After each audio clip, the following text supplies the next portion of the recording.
Okay, well, I ended it right there where a bullet didn't quite make it into the case.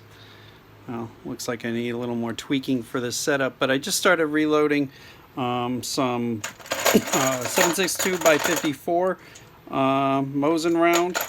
I'm going to be running this through my Vepr in 7.62 by 54. I'm using a steel case. I got primed steel cases from American Reloading, relatively cheap. I do have Burton primers. I plan on reloading this the Burton cases. Unfortunately, I won't be able to use the collator that's on the Mark 7 Revolution press. What I've got going right now here, and I wanted to show you a couple things on how to reload this. Oh, there's probably my problem there. It looks like having some feed issues in the Mr. Bullet feeder, so I got to tweak that a little bit, but no big deal. That's the first couple that I've seen of that, so I'll have to check that out. I do want to share a couple things that's interesting and new on this Revolution press. I went ahead and purchased the Feedinator case feeder. It's got a little sensor here that detects a case, so that's when it knows to shut down. With this big case, it has no problem at all keeping up with the press. I've got the press running with a real high bottom dwell and top dwell, and the only reason for that is first time I'm running a stick powder. So I'm running a small stick. It's Reloader 15 powder. But again, I wanted to make sure I'm getting good accuracy and repeatability, I guess, with this Reloader 15 stick powder and the digital powder measure that I've got going here. I am running it at 2,000 rounds per hour. And I wanted to talk a little bit more about how I set this up on here. Now, they do sell the conversion, but what they don't tell you is normal reloading die aren't going to help you get this round loaded. I am using a very flat base bullet here, as you can see, a hot core, Spear hot core bullets, 150 grain. And to get that in there, I am using a Lyman die to kind of open up the mouth. I am resizing the case slightly, mostly because I have seen some dented necks. So I with new cases or pulled cases, obviously you want to resize those. So I did use a little bit of Dillon lube on these cases before I started, and using the case now, and using the case sizer here, and this is just RCABS die. For seating and crimping, now normally with most rifle rounds I don't even crimp, so this is not a problem. But I planned on using some of my high-tech bullets that I cast for the Mosin and for the Vepr. Unfortunately, these aren't giving me very good accuracy in the Vepr right now, so I'm going to push those to the side.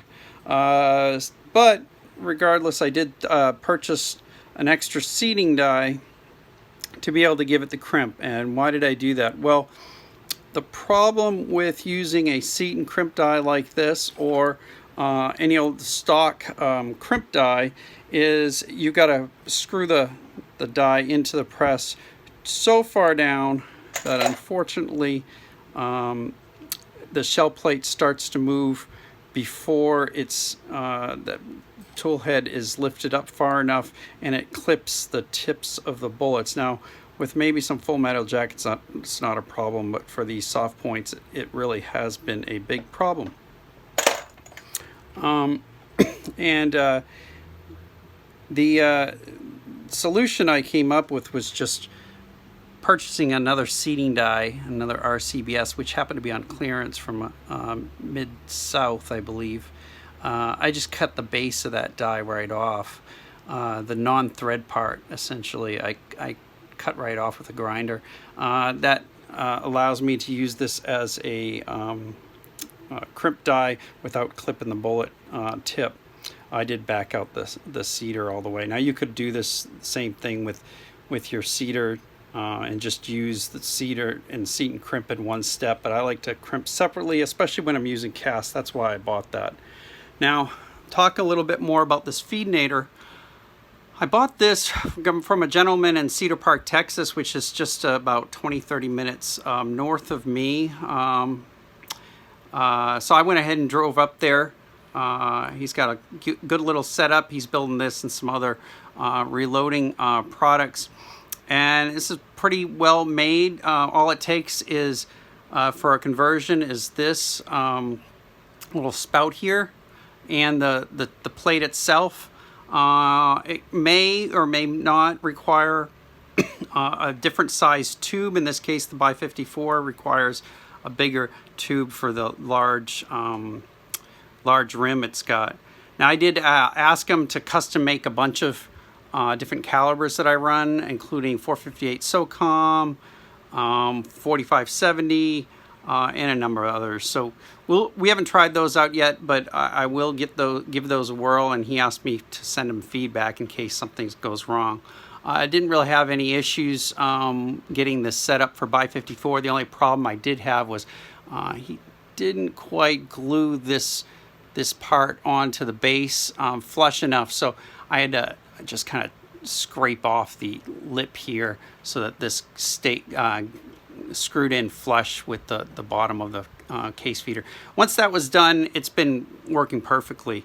My solution to attaching it to the Mark 7 Revolution post is I just drilled a hole through the post. Now, his case feeder comes with this little piece of pipe, so I bought this piece of PVC screwed right into the pipe.